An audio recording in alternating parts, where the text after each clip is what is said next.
साहेब 2019ला राज ठाकरे हे मोदी शहा विरोधी होते. त्यांच्या एकूण भूमिका आणि त्यांची भाषणं आपण पाहिली. महाविकास आघाडीची मोठ बांधताना किंवा इंडिया आघाडीची मोठ बांधताना तुम्ही अनेक राजकीय पक्षांना एकत्र येण्यासाठी आवाहन केलं किंवा तसे प्रयत्न केले. वंचित बहुजन आघाडी बरोबरही तुमची बराच काळ बोलणी राहिली. राज ठाकरे यांना महाविकास आघाडीत घेण्यासाठी का प्रयत्न झाले नाहीत? बघा, प्रयत्न झाले नाहीत वगैरे असं आहे की शेवटी समोरची व्यक्ती तितकी सिरियस असावी लागते ना राजकारणामध्ये. राजकारण हा एक असा नुसता वेळ घालवण्याचा खेळ नाहीये ना. आपण महाराष्ट्रात, देशात, जनतेच्या संदर्भात ज्या भूमिका घेतो त्याला आपण चिटकून राहिलं पाहिजे. एक विचारधारा असायला पाहिजे. लढण्याची ईर्ष्या, संघर्ष करण्याची जिद्द असायला पाहिजे. आणि मला असं वाटतं की राज ठाकरे यांना त्यांचा पक्ष स्वतंत्रपणे चालवायची भूमिका त्यांनी घेतली आहे.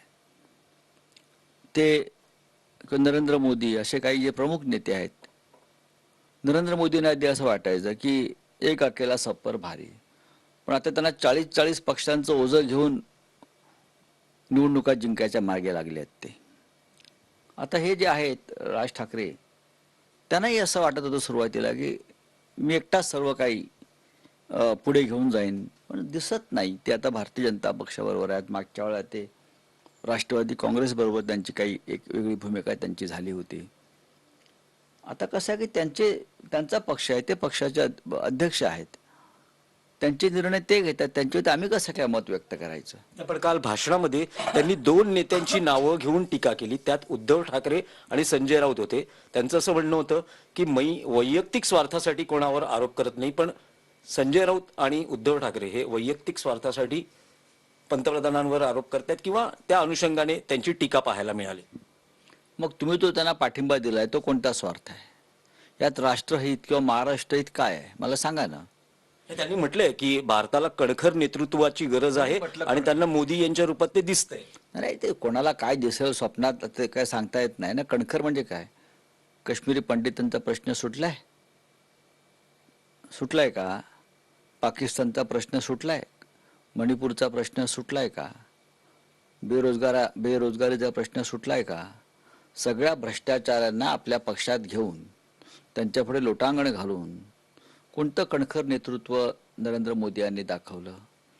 किंबहुना मला तर सारखी भीती वाटते की ज्या भ्रष्टाचारांना आपल्या पक्षात मोदींनी घेतलाय, घाबरवून, दहशत निर्माण करून पाठिंबा द्यायला लावलाय, ते फार गंभीर गोष्ट आहे लोकशाहीसाठी. आणि आता त्याच्यामध्ये नवनिर्माण सेनेची भर पडलेली आहे.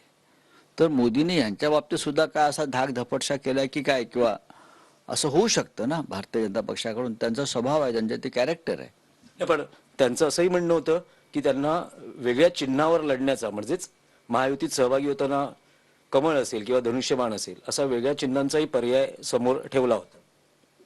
त्यांचा एक स्वतंत्र पक्ष आहे आणि त्याने आपल्या चिन्हावरच लढणं संयुक्तिक ठरलं असतं, हे बरोबर आहे.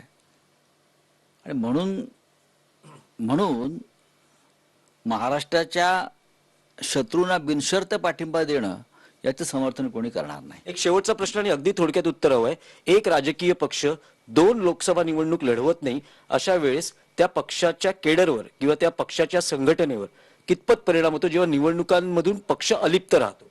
नक्कीच केडरवरती परिणाम होतो. राजकीय कार्यकर्त्याला सतत निवडणुकीच्या मैदानामध्ये उतरून आपली ताकद आजमावण्याची जिद्द असते कार्यकर्त्यांना. त्याच्यामुळे त्यांना आपण निवडणुका लढवत ठेवलं पाहिजे.